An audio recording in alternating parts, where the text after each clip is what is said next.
had come out to say that Sunday Igboho is wanted and that he should turn himself in. What would you advise he does in this situation? Well, my advice is not even so much Igboho, but to the government, that they should stop pursuing this person as a criminal.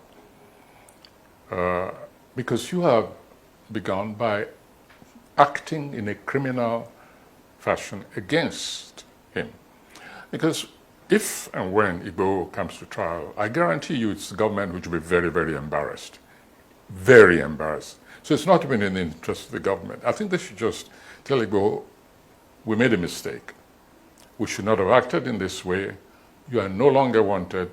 Please go back to your home. In fact, escort him to his home, quietly, and let him resume his normal life. To declare him wanted. And again, this is another issue of language. I read in some papers, Igboho is in hiding.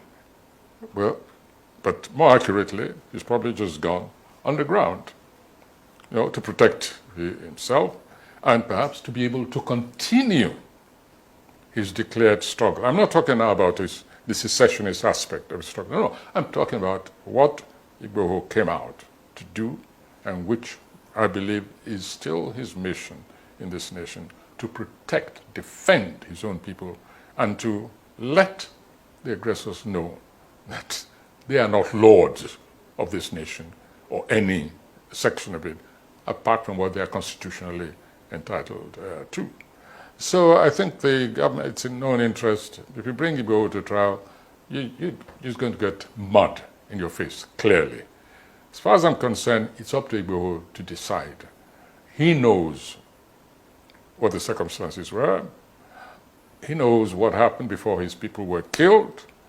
And he's the only one who can judge, who can decide for himself. I cannot distinguish between those two. Yes, let me just ask you, Prof, straight on. Do you support the call for a Yoruba nation then?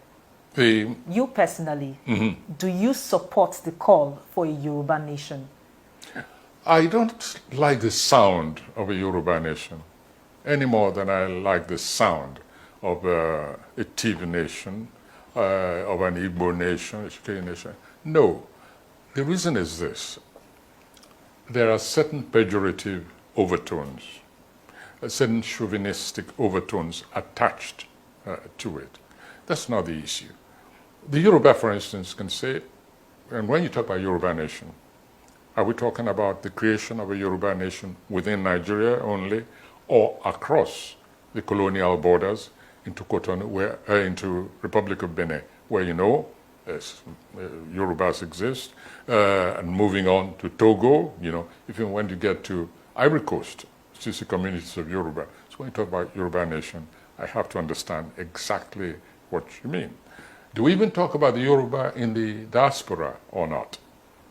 So it's a question which is not for me to answer at this particular moment. All I know is this, that on a sentimental level, and of course sentiment is very different from objective reasoning. On a sentimental level, yes, I would prefer us to try and mend and manage what we have, but under certain very rigorous conditions. And that is it. What? The condition, decentralization. We have to move away completely from this constitution which was imposed on us by an internal neo-colonial force called the military. Now, if it had worked, if it were working, my position might be different. Very often pragmatism, as you know, especially if the results of pragmatism are positive, then we tend to say, okay, forget principles, forget, the basics of existence. Why don't we go along the pragmatic way? So my conditions are very, very, if you like, non-negotiable. That we've got to get away from the present political arrangements because they clearly are not working. They are creating internal overlords. They are creating a skewed, a lopsided revenue sharing system.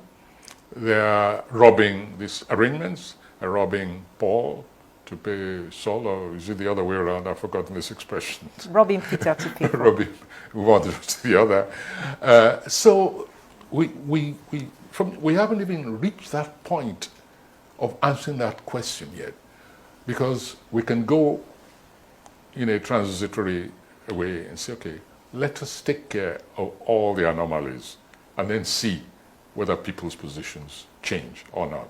But right now, what we have is not a nation, but a basket case. It's a real basket case, which is just shriveling and disintegrating all over the place, and all the contents are spilling over the basket. And all we're trying to do is say, oh, hold it there, grab it there, cover it there, cover that leak, and so on. A nation can't continue like this. It's obvious. And some people are more impatient than others. That's all. Let's talk about the arrest of the